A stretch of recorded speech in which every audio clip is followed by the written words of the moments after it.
On a l'impression, sous prétexte que par exemple la proportion de personnes âgées de plus de 65 ans augmente rapidement, que ça va être une charge énorme pour les coûts de santé. Mais simultanément, ces personnes ont une santé qui s'améliore.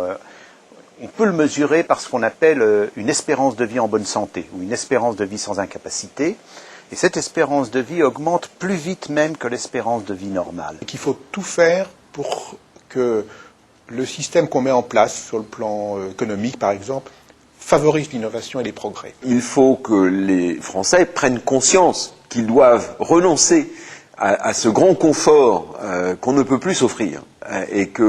Mais que ce renoncement ne va pas se traduire par des sacrifices énormes, mais sera la garantie du maintien de la solidarité du système d'assurance maladie. Un des grands intérêts de travailler sur les maladies rares et de ne pas les mettre dans un coin, c'est que tous les chercheurs le disent maintenant.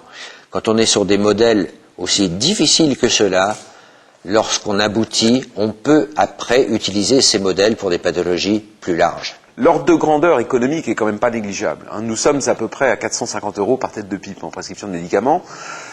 D'autres pays d'Europe sont plutôt aux alentours de 300 €. Admettons qu'on ne gagne que 50 € par tête de pipe et par an en France, que 50 €. Qu'on fasse la moitié du chemin entre la France par exemple et la Suède ou la Hollande. 50 € multipliés par 60 millions d'habitants, ça fait 3 milliards d'euros d'économie.